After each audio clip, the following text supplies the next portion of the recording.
Sex with me, so amazing. All this solid work, no vacation. Stay up off my Instagram, pure temptation.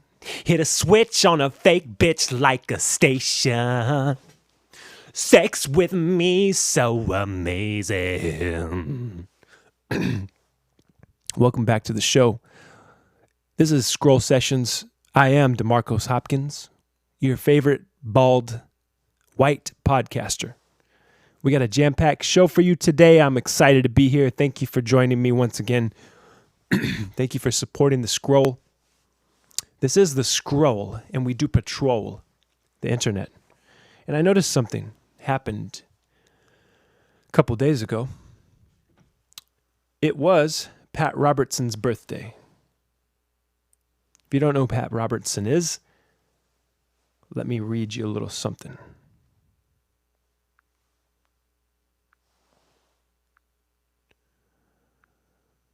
So, Pat Robertson was born Marion Gordon Pat Robertson. He's an American media mogul, televangelist, political commentator, former Republican presidential candidate, and former Southern Baptist minister. Robertson advocates a conservative Christian ideology and is known for his past activities in Republican Party politics. He turned 90 a couple days ago, so happy birthday to Mr. Pat Robertson. He founded the 700 Club. He is, this is something I scrolled down and I saw some questions. It says, how much money does Pat Robertson make? And this was really interesting. This is what I was really interested in, since I like and love and worship money. And I don't think money is the root of the love of money is the root of all evil. I disagree with that, okay? I really do disagree with that, but let's see. Robertson's extensive business interests have earned him a net worth estimated between $200 million and $1 billion. That's billion with a B. So congratulations, Mr. Pat Robertson, for turning the house of God into a den of thieves. Round of applause, sir. It's very wise of you how you spent your cash and how you invested it. He's also written some interesting books, none of which I've read or will ever read, but we have one here called The New World Order. He wrote that in 1991. So Mr. Pat Robertson's also a prophet. It seems as if he's, I don't know if it's a nonfiction book. It looks like a sci-fi book, but I'm sure he's portraying it as a nonfiction book. Let's click on that. I haven't clicked on any of these. I just saw these. The 10 offenses. Oh, and it's in Spanish. Diez ofensas. Las 10 ofensas. Sounds better in Spanish, right? The 10 offensive sounds kind of judgmental, in a way. Sounds kind of harsh. Here's a picture of Pat Robertson when he had black hair. And this is called Shout It From the Rooftop. Housetops. He wrote that in 1972 when he had black hair still. But I'm interested in this New World Order thing. Maybe he talks about something relevant to the current times. Who knows, right? This book,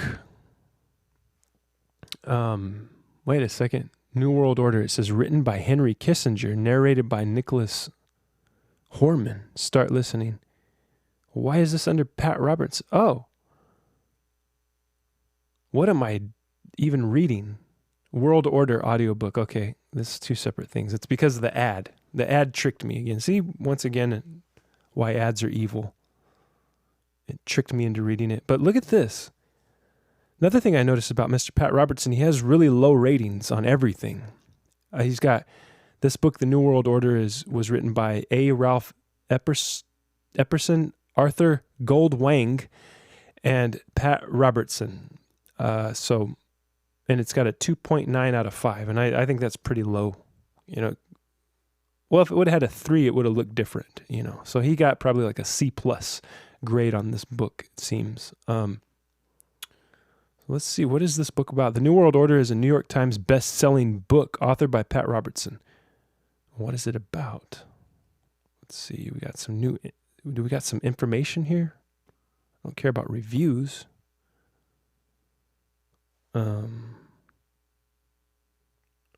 Let's see. Wikipedia is always reliable. I always go to Wikipedia because you can trust the information on there more than anywhere else. In the book, Robertson purports to expose a behind-the-scenes establishment with enormous power controlling American policy, whose principal goal is the establishment of a one-world government where the control of money is in the hands of one or more privately owned but government-chartered central banks. The conspiracy includes such elements as the Illuminati, the New Age movement, the Freemasons, the Council on Foreign Relations, and the Trilateral Commission. Robertson further claims that the rise of this one-world conspiracy is being guided by Satan to fulfill the predictions of premillennial Christian eschatology, viewing it as a sign that the end times are nearing. So that sounds pretty interesting. I might actually read this one. It says, The New World Order, a reality you cannot afford to ignore, a book you cannot afford to miss. And he wrote that in 1991, so he was on this Illuminati thing before a lot of people were. So he was right there with William Cooper and all the other kooks and conspiracy theorists. So yeah, that's pretty interesting. You know, I'm just learning this with you guys. So I'm interested to see what else he's written. So that was 1991. Let's see. 1982, he wrote a book called The Secret Kingdom. That has a higher rating, actually. Let's see. Where's the Wikipedia entry? Do I have to go into Wikipedia and actually search it? Good books. Google Books. Let's see what Google Books says here. The classic by the author of The New World Order explodes into the 90s as Pat takes a fresh look at the dynamic laws of God's kingdom. As our visible world continues to spin more out of control, the author reveals a targeted plan for gaining help, wisdom, and strength through the invisible principles of the secret kingdom. These, actually, the more that I'm reading about these, they look more and more interesting. So I might give Pat Robertson's books a second look, you know, when I have a little more time on my hands and I've already read all the actually interesting and great authors that I plan to read. You know, I might get to Pat Robertson after I've read, you know, the real writers' books, you know, like I still haven't finished Cormac McCarthy's Blood Meridian. I mean, I'm slogging through it. It's just painful. I don't know why. It's a fantastic book. I don't know why it's taken me so long to read this time. It's a weird thing. But other than that, I guess that's all I have for you guys tonight. You know, I don't really have anything else I wanted to talk about. Just kidding. I have a jam-packed show for you, like I said at the beginning.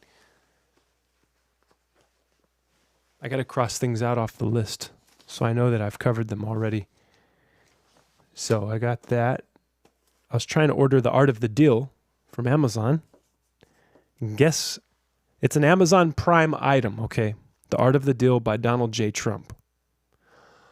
Amazon Prime item. It's supposed to be able to arrive in 2 days, and they were doing a 1-day delivery on a lot of things. I had actually ordered a book and got it in 1 day before. You remember the good old days when you got things in the mail in 2 days? You know, those were the good old days. I remember those times. I reminisce on those times I'm going to tell my grandchildren about those times. But I just have a lot of fond memories ordering stuff off Amazon. But I was going to order The Art of the Deal. I'll show you. Since we're scrolling, that's what we do. And the audiobook, of course, I don't like audiobooks because I like actually reading. You know, I don't like listening to books. I can listen to podcasts for some reason. I just can't listen. I can't follow books by listening to them. I have to read them. So we got the art of the deal here. And look at, it's free delivery, Prime. It's a Prime item. Look at when it's scheduled to be delivered. It's a month from now, Tuesday, April 21st. Can you believe that? Like, I have to wait till April 21st to get this thing. I have to wait a month for Prime. So I would imagine that, like, a lot of people are going to be canceling their Prime memberships, or they should. They might as well, because you might as well cancel it because you're not getting it in 2 days anymore. Or maybe it's just a conspiracy against President Trump. Maybe they don't want us to read his book. Think about that. Is it a conspiracy? I don't have any evidence of that, so I'm not going to make any kind of accusations against Amazon. I really look up to Jeff Bezos. He's a big hero of mine, you know? And he's also a fellow bald white man. So, I have some notes here. I'm not going to talk about the thing everybody's talking about. I'm done with that for now. I'm done until something else worse happens. I'm waiting for something worse to happen, something newsworthy. You know, I'm bored right now with all that. So this is my show. I cover whatever I want. I'm not covering that today. Okay, I'll do press coverage of it maybe on Saturday. We'll see. But I'm actually I'm fed up with this. I'm ready for it to go back to the way it was. But one thing that comes to mind is the stock market. And I've always had a healthy relationship with money, okay? I was lucky to be born in America, the greatest country on earth. I was lucky to have more than enough. I was lucky to know how to save money as a kid, you know? And I was never scared of money. I was never afraid of losing it. It was just kind of this thing. So because I don't have a tight grip on money, I kind of let money go out and do things for me and make more money and I have set money free, you know? If you love something, you have to set it free, right? Didn't Sting say that? Sting from the Police? If you love someone, set them free. I love money, so I set it free and it comes back to me with interest. So, most people have a scarcity mentality. They're really just. I think they enjoy being poor. It makes them feel comfortable, and they're really greedy. They're really stingy with their money, which is okay. It's their money. They can be stingy with it. But when you're afraid to lose it, it's like that fear manifests and it becomes true most of the time. I'm not trying to be an asshole and be judgmental, but I've always had a great relationship to money, and one of my childhood heroes was Scrooge McDuck, okay? And I always dreamed of swimming in a vault full of gold like he did. But like in my fantasy, it'd be like a vault full of cash, just a pool of cash, and just me swimming through it. And you guys can help me fulfill that dream if you really love me.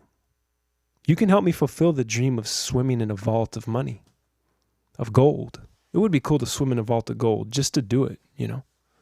You guys can help me that. So send me your gold. I'll accept all your gold. You can set up a deal and mail it to me. We'll talk privately. You can hit me up on my email address, demarcoshopkins@gmail.com. Hit me up if you want to send me some stuff. Or you can donate to the show. There's a donate link in the description box of the videos. Support the scroll. Help me get in that hole. And you know how it goes. We're on our way. Nobody stops the scroll train, okay? The scroll train keeps rolling, keeps chugging along, powered by coal and primitive fire and your cash and your money. So yeah, help me out with that, Help me out. Let me know you love me with cash. And I needed to read an ad too. I forgot to read the ad last time, but I had to remember it. This episode is brought to you by the motherfucking cash that the government has allocated for the relief of the American people through universal basic income. Freak bitches. Yeah. This episode's brought to you by UBI. And thanks Andrew Yang for the initial idea of the UBI. We're really thankful. The American people will thank you. Yes. Especially those who are being told they cannot work. And I'm not going to talk about why they cannot work. It's a great mystery. Can you guys figure it out? I don't know what it is. What was it?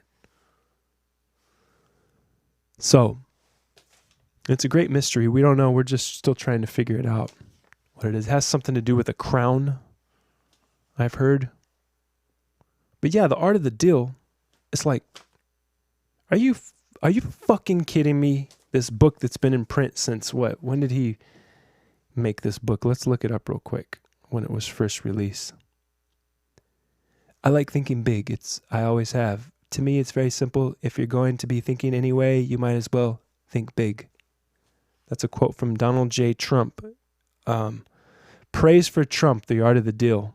We'll get to what year it came out in a minute, but I just want to read this. Trump makes one believe for a moment in the American dream again. Okay, let me reread that. Okay. Trump makes one believe for a moment in the American dream again. The New York Times said that. Donald Trump is a deal maker. He is a deal maker the way lions are carnivores and water is wet. And that's from the Chicago Tribune. Boston Herald says, fascinating, wholly absorbing, conveys Trump's larger-than-life demeanor so vibrantly that the reader's attention is instantly and fully claimed. So great quotes here, really, really great quotes. Tremendous quotes. You'll love them. They're huge. Wow, and there's like a lot of info here. So this version was published in 2015, but I want to see when this was originally published. We got a 1-star rating here from Vagina Hoosier. Vagina Hoosier says, one trumped up story. There is no useful business advice in this book, which is a waste of money unless you want to read about Trump boasting about himself. Funny thing, though, is that it does not mention his bankruptcies. Yeah. So, and then you got 5 stars. It's very polarizing. It's either 1 stars or 5 stars. Very great. Very successful. So I want to know what year that came out. The Art of the Deal. Am I still recording here? Yes, screen. I want you to see everything that's happening on the scroll screen. Here we go.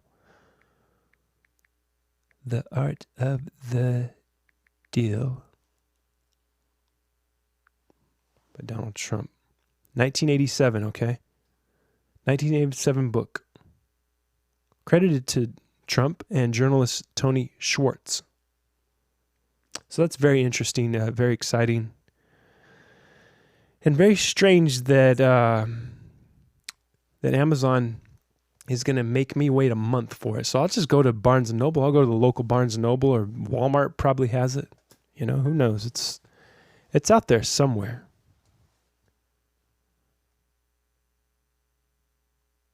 And then we got some cool stuff happening. I'm thinking of calling in my good friend Black. Now he changed his name once again. I can't even keep up with this guy. He changed his name to Black Bigelow. We'll see how long that lasts. I want him to go back to Black Bigot. Black Bigot's the reason I even started watching him. It's like you see a guy with that name, it's like you're going to watch his video, no matter who he is, right? But he's doing a live stream right now, and I was thinking about calling in. I should call in to him. Let's see. We might as well scroll the Bigot as well, because... Explain to me how it's worse. I don't know. 51 people watching? I guess I have to... Let's see. I guess I have to figure it out, so... I guess I'll have to do my research. You know what I'm saying? I guess I'll have to do my research. Where's I'll everyone figure it else? out at There's the end of usually the like day. 300 people watching. Why is what short? Oh, you mean my stream? Oh, uh, because I don't really feel like I wanted to stream for a little bit, but I'm gonna kick out one video on here, just a short little talking video, and then I'm gonna lay What? down, eat a Benadryl, and go to sleep Not going to because take I'm any bored. calls? Come on, I said I'm man. just bored. I was even thinking about going to the cemetery, which is about 3 miles down the road right here, and just walking around, not streaming, just walking around. But I'm too lazy. I was there today doing a video, and it was a short video. It was only 5 minutes, so I'm gonna go back there tomorrow. Kick out a regular video. Holy Jesus. What was that? What's this? Hold on, let me answer this really quick. What's this weirdo talking about? See, the reason I like this guy, he answers people. You know, he communicates with people. It's really good to have interaction like that. Okay, and we're both creating dead space now, so I'll start talking so I can fill up the empty space. He's checking his phone right now. You can see that on the scroll. Let's see what he does. This is very interesting to watch this man work. This man is a very funny person too. Really great love advice as well, relationship advice from this guy. He's been through a lot, I think. He got the chat. He's got a lot of people that engage with the chat, though. Hold on really quick. Most of them trolls, probably. I think I should call him. I don't know. I don't know if I should call him or not.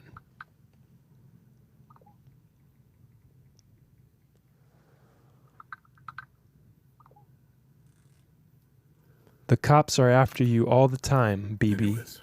That's what somebody says to him. Interesting, man. No, I'm not gonna be drinking tonight. Well, that's good. I didn't feel like drinking tonight. I was just So we'll check. I don't know. I feel like just bored. I'm bored tonight. I don't know what to do. It's like I guess not that I'm restless. Just bored. So I don't know. I'm not sure. See, if I call I don't him, really feel like doing it. it interrupts the video. I'm not really sure. So I have to use my phone to call him. I feel like just going to sleep and just going to sleep. We'll let Bugatti.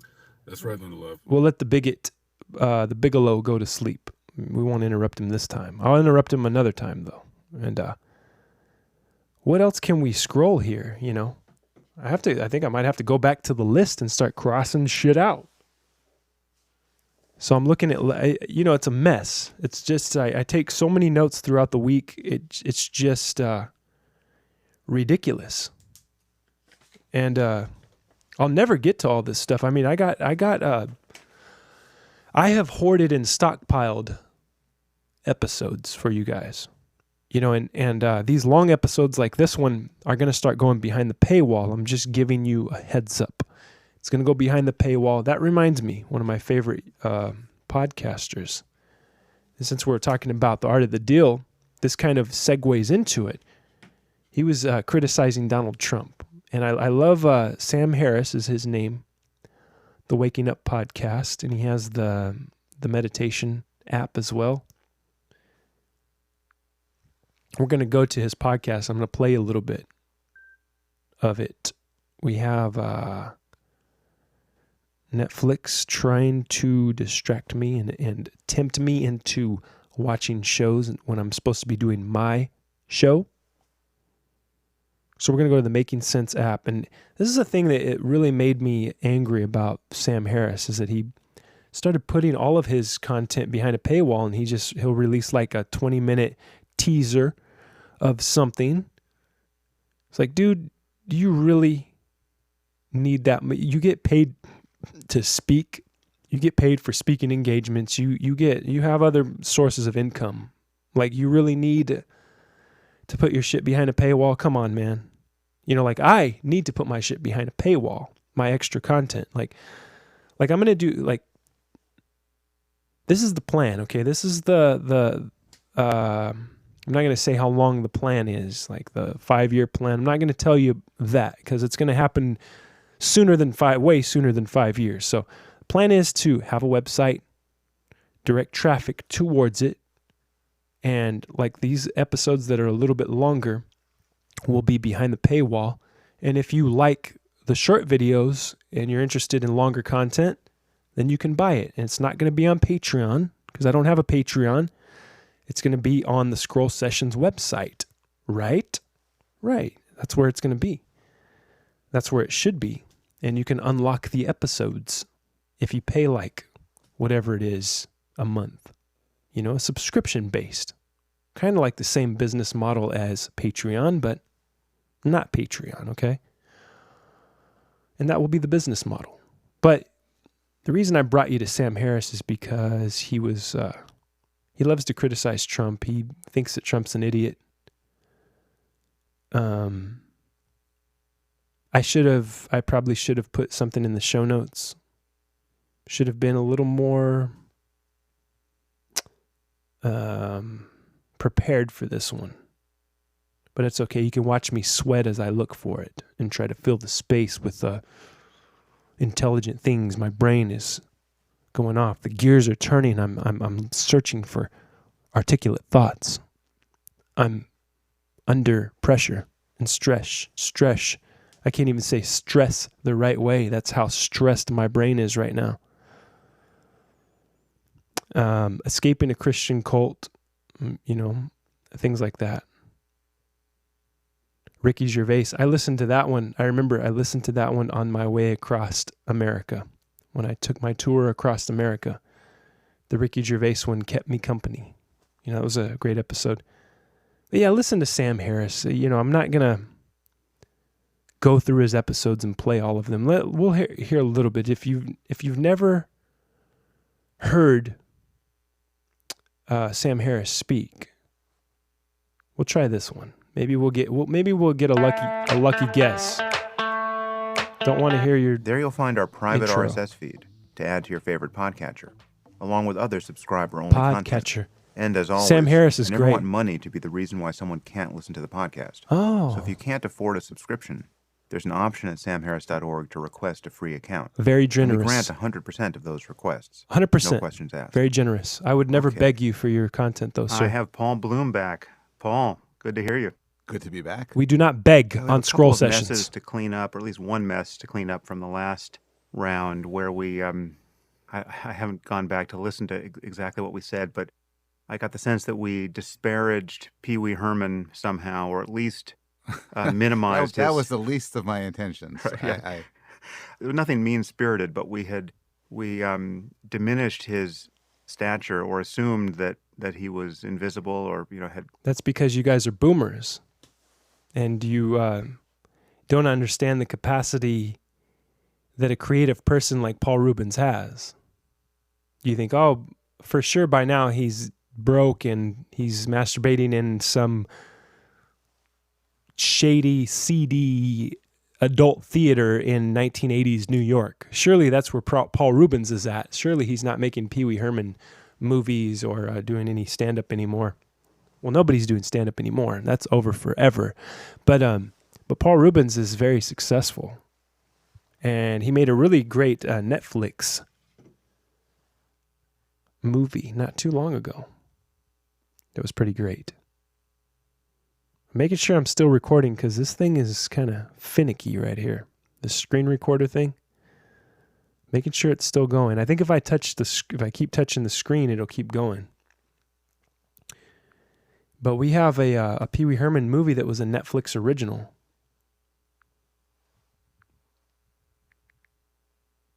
And I think it's called Pee Wee's Big Holiday. Wait. Yeah, Pee Wee's Big Holiday is a chance encounter with a mysterious stranger played by Joe Manganiello.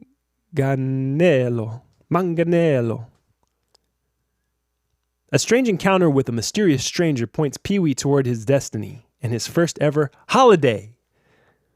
Starring Paul Rubens, Joe Manganiello, Jessica Pauly, and it's directed by John Lee. I worked for a company with a guy named John Lee that was a manager, by the way. Shout out to John Lee if you ever see this. You fat fuck. Hello, how you doing, buddy? So Pee-wee's Big Holiday. This is great. I truly recommend this. It's not as good as Pee-wee's Big Adventure, of course, the Tim Burton film, but it's actually pretty cool. And then you got Pee-wee's Playhouse. I mean, this is a classic. I love this. I grew up with Pee-wee's Playhouse, and it looks like there was 5 seasons. I don't even remember that, but yeah, it's a show from it stopped being aired in 1990. That was the last year it was aired, but this was a great show. Which, okay, now I'm remembering the Pat Robertson 700 Club thing. Okay, this is something I forgot to show you I was supposed to show you. This was in the notes, by the way. So I wanted you to see the ratings of this guy's show. Okay, 700 Club. I don't know if you've ever seen it. If you haven't, it's okay. You're not missing anything. 700 Club. This show was started in fucking 1966, and it's still going strong. So strong that IMDb rated it 2 out of 10. 2 out of 10. Congratulations, Mr. Robertson, for creating a shitty show that no one really likes. No one really likes that show.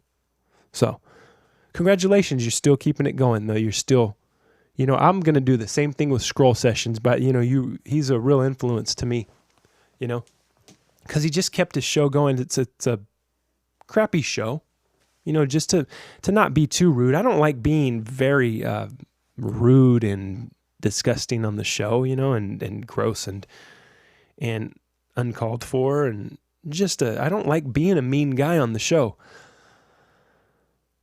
So it's just not a good show. It's not up to par, And if that were to ever happen to me, if my show just stayed small as it is, and if my show ever got a 2.0 on fucking IMDb, you know what? I would still keep doing it just for the love of the game. And I think Pat Robertson's an honest person. I think he just loves the game, He loves raking in dough. Oh, my aching hands from raking in grands. That's a quote from MF Doom, by the way. And I think he just likes raking in the grands. He's doing something right. If his net worth is close to 1 billion, between 200 million and 1 billion, the man is doing something right. And hats off to you, sir. Headphones off to Pat Robertson. Happy birthday too, by the way. 90 years strong. Keep going. I really hope that he lives forever. And maybe he'll learn how to improve his show if he gets old enough. The 700 Club is if you're wondering what the fuck that is, it's a television show dedicated to bringing uplifting stories, exciting guests, breaking news, and much more from a Christian perspective. So all you Christian warriors out there, you might like it. And here's a picture of Anthony Mackie for some reason. I guess he might have been on the show. See, they hire everybody. They got the money to pay a motherfucker to act like a Christian. They got this gay beta male guy to be on there so it looks like it's fair and balanced, You got, what is this? Time travel. We've seen everything. Discover what to watch next. Coming of age, crime, the plot twist. I guess this is an ad for IMDb. That's pretty cool. That's interesting. How we got gay. And that's a segment from the 700. That's fucking awesome. I didn't know about all this stuff. I didn't know that they were pro-gay and pro-gay marriage. This is very interesting. I might actually watch the show now. It's there's some strange things in here. Cat O' tells it's 9 times more suspenseful. Why is all this stuff in the 700 Club page? You got quotes. You got fucking memes of tennis. You got the quest for God, Hinduism. I mean, that makes sense. Buddhism. So they got so they have like documentaries about different religions. So that's cool. It's Islam. They got one on Islam. Assalamu alaikum. The quest for God just, and then they got the quest for God that's just the quest for God. So that must be a Christian one that I can trust. You got a girl in a skirt and another attractive girl with her back turned. She's wearing some tight pants. And, so they got some eye candy for you. It's not all Christian stuff. They got lesbians arguing, crying. Is that Amy Adams? No, that can't be Amy Adams. They can't afford her, clearly. Yeah, you got some attractive people here. I would watch this show. Look at those legs on that girl with the shorts. I can hear Otis barking. I hope the world's not falling apart while I'm doing my show and somebody's trying to hurt my dog and violate my private property and steal all the food that I've hoarded and toilet paper. What is he? No, he's barking at a cat. Okay. Yeah, he told me it was a cat. Back to these people. Look at this girl.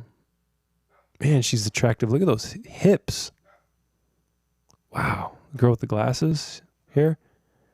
And then you got these guys. These guys don't look too bad. They look like handsome, strong men. Look at this girl's legs. She works out. Definitely.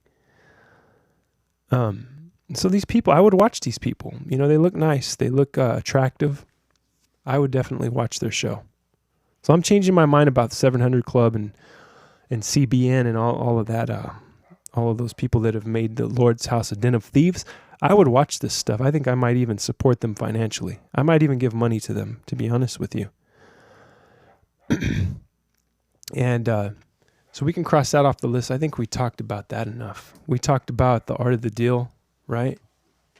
Did we talk about the art of the deal enough? I was going to do a book review on it, but I can't get the fucking book.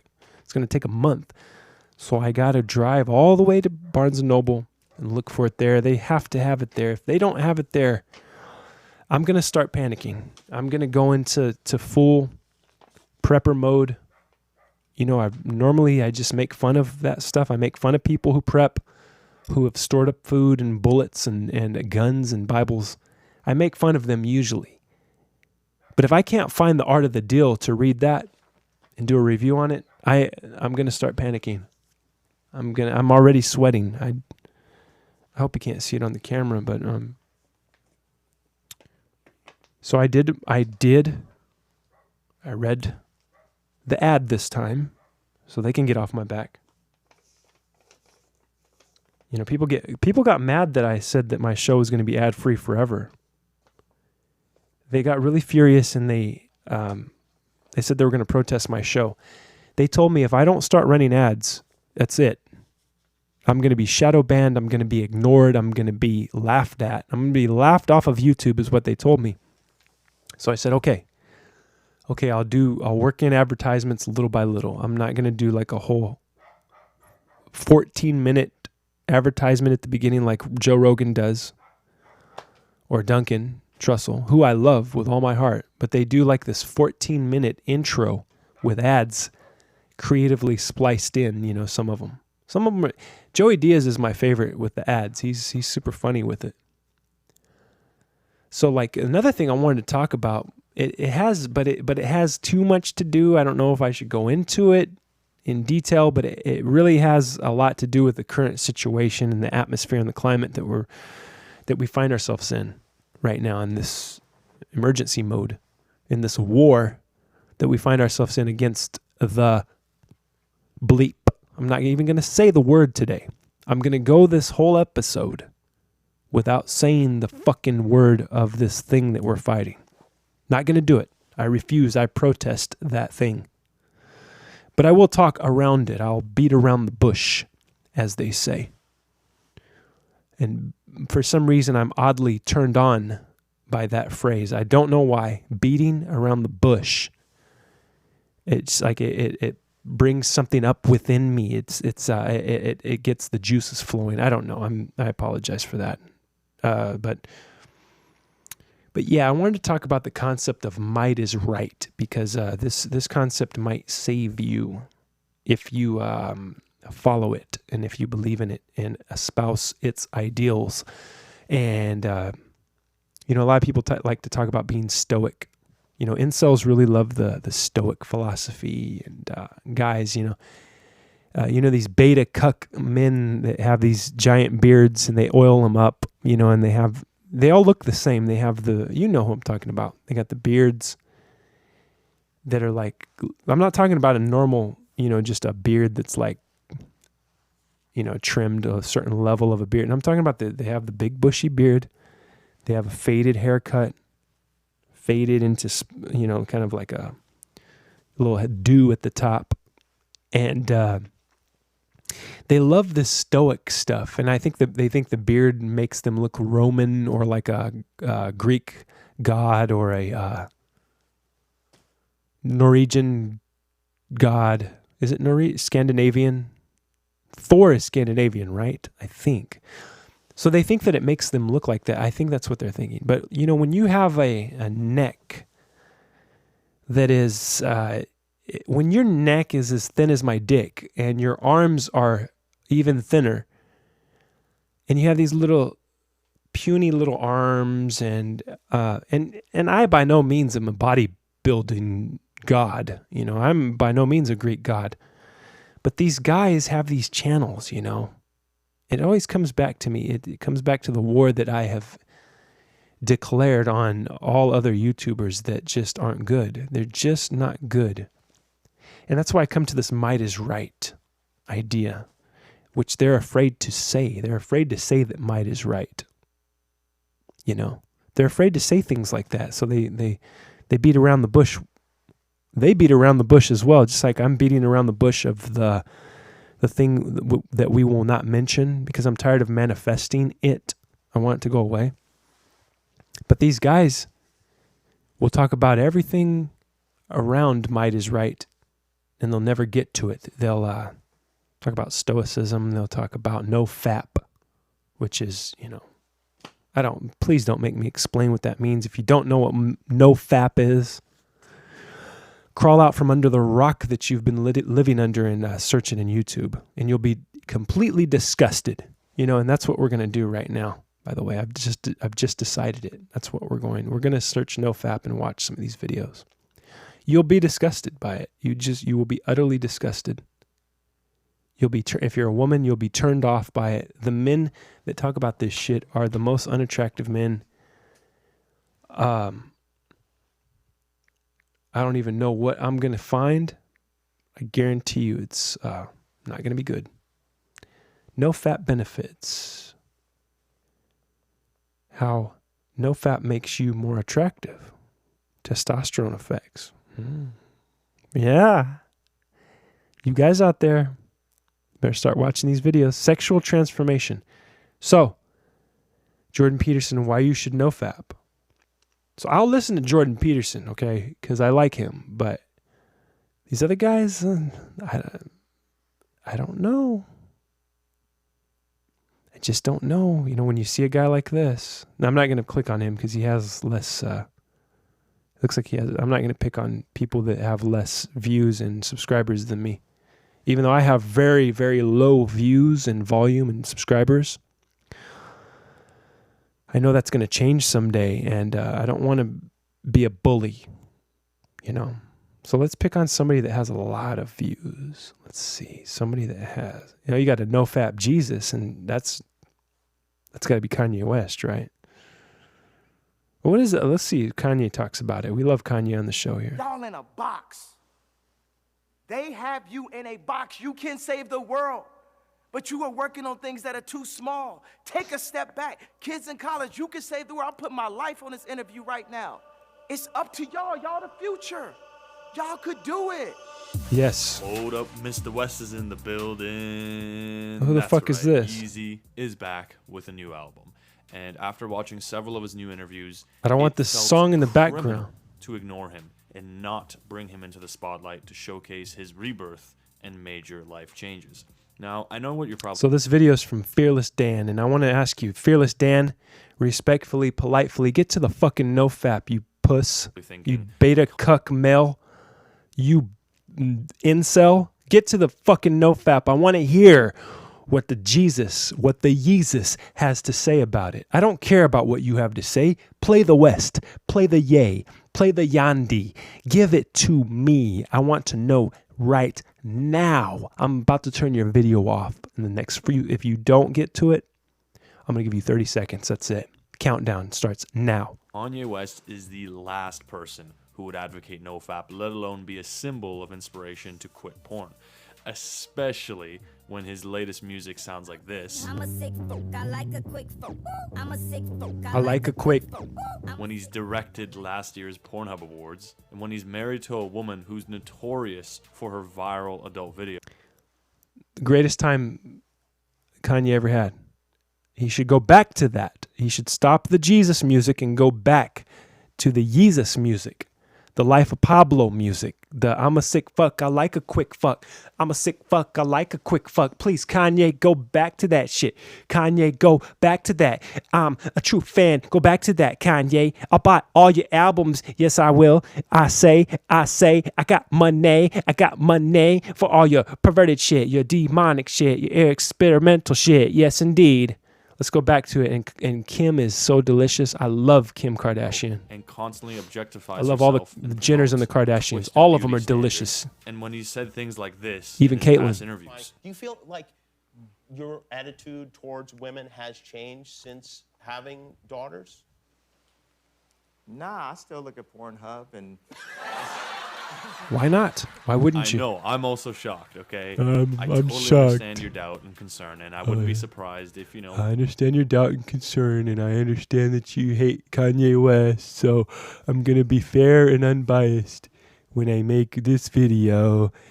I know that you don't like Kanye. I know that he's, you don't trust him because he's unstable, and he's lost his mind, and he's been to rehab, and he has depression and mental illness and bipolar disorder. I know you guys don't like the way that he disrespects women, and I know you guys don't like that he named his daughter North, and he seems like a strange guy.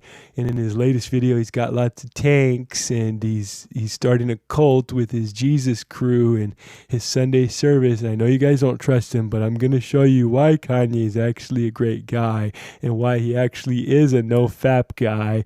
And we're going to show you this, and we're going to really prove the case that Kanye actually does preach no fap. But I just want to apologize and tell you guys beforehand, because I know you guys hate Kanye West, and I just don't want to lose subscribers, and I don't want to lose my ad revenue, and I don't want to lose my support because I'm a pussy and I'm a beta cuck.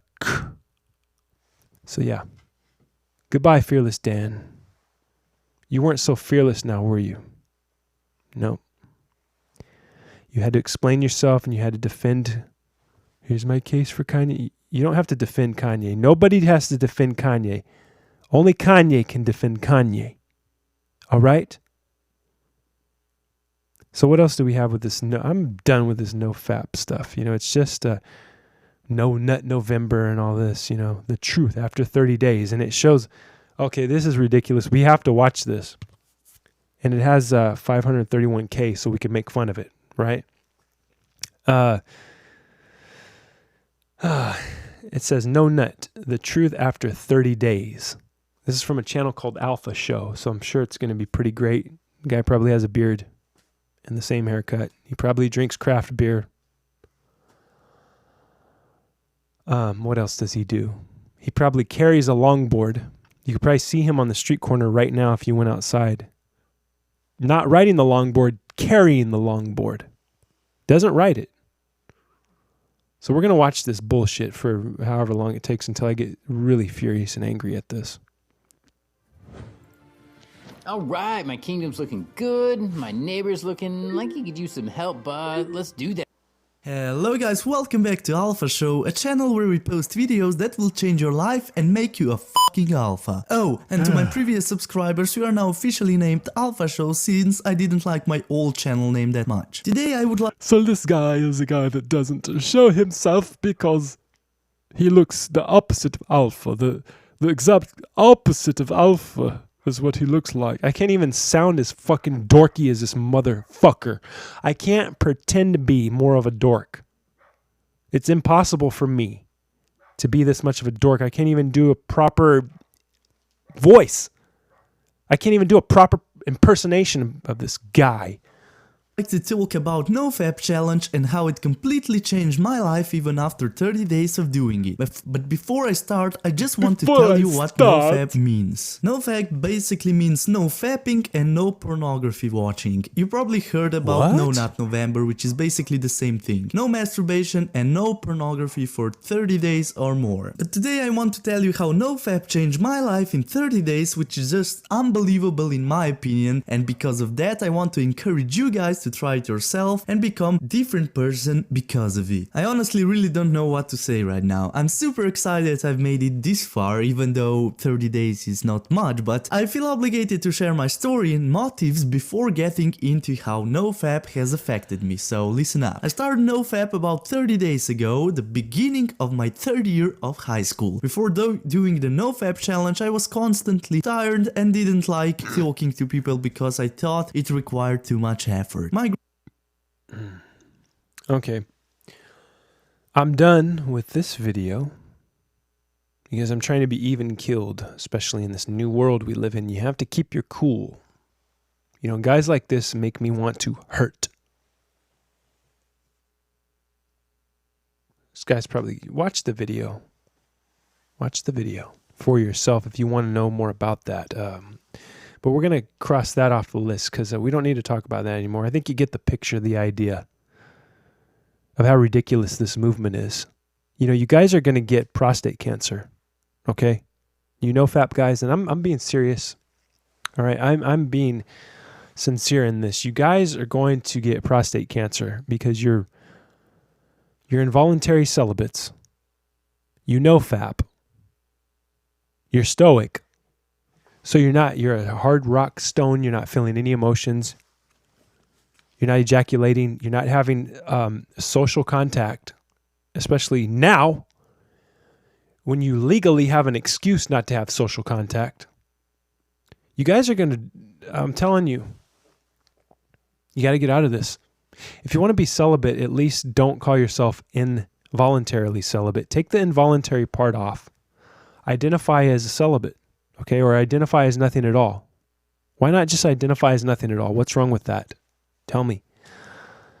So I don't even know if incels even exist, to be honest with you. I think incels is a psyop, to be honest. And you know me, on this show, I don't get into conspiracy theories too deeply. Okay, because it's research into what? Into a bunch of conjecture is what it is. Okay.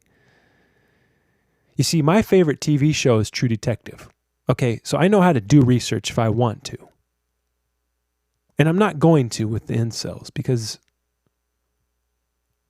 it seems like a waste of time, but I will help them out if you guys are listening. If any of you guys identify with that, I'm still on the fence.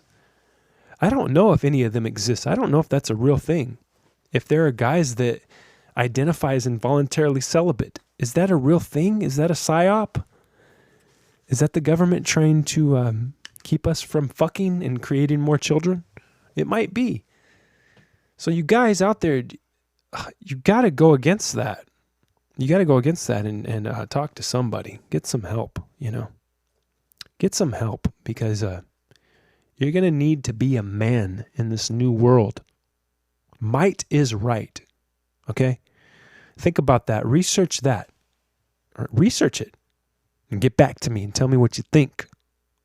Tell me what you think after you've become a man. And I'm not going to give you the blueprint on how to become a man. You have to change your thoughts and your perception first before you become a man. But having said that, you know, I would say it's a good thing to be kind to people out there, especially when you're driving. You know, I've seen some people panicking out there. I really have.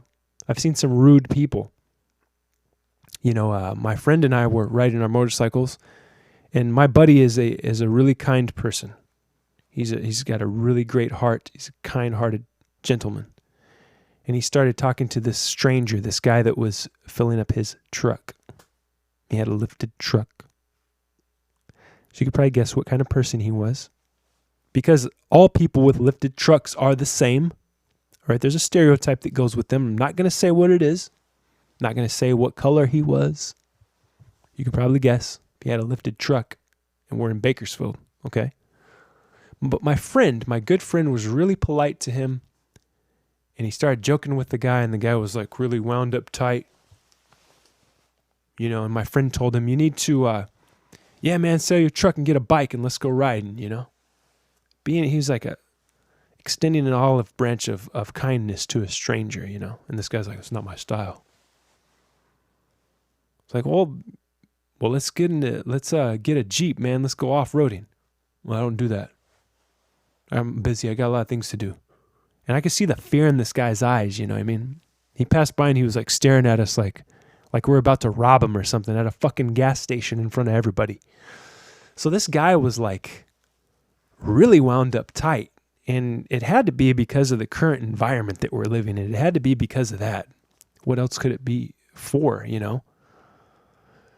You know, some people, I guess, go around stressed out no matter what's going on. You know, they got things on their mind. They got families. They got guns to buy. They have food to stockpile. They got to get gas and water because it's scarce, you know, and you have transgendered punk rock guys on motorcycles trying to take all your shit, swinging morning stars, you know, and then they got swords and fucking crossbows, you know, and you got like one shell left in your double barrel shotgun, and you have a Queensland healer that just ate his last can of dog food, and you got a police interceptor that's out of gas.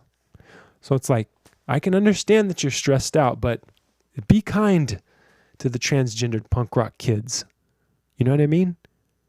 Be kind and maybe they won't steal your shit.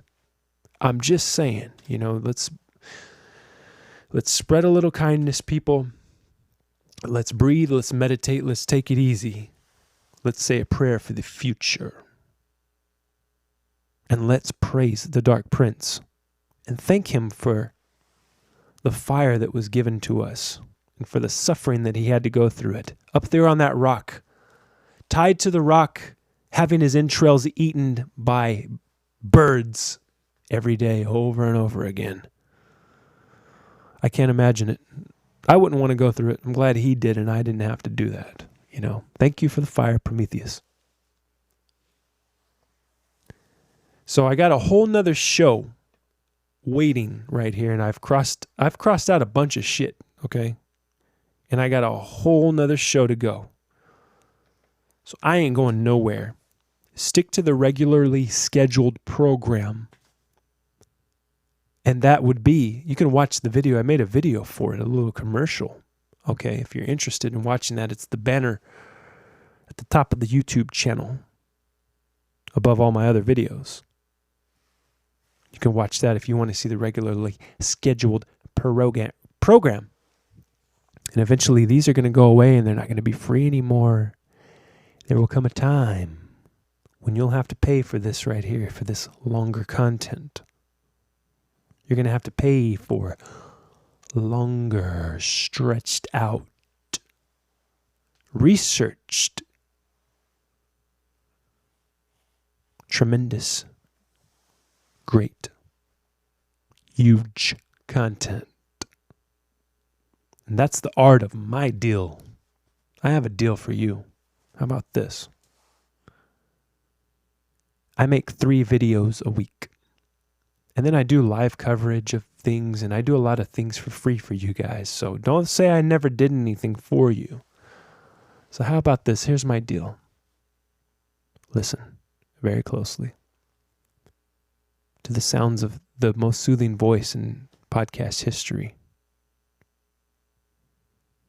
I'm going to do 3 dedicated videos a week. They're going to come out Tuesdays, Thursdays, and Saturdays. One of them you're going to pay for. If you like the show and you're interested, let me know how that sounds. Let me know if that's a good business model. Thank you for watching. Thank you for taking the first step in a larger adventure of the scroll.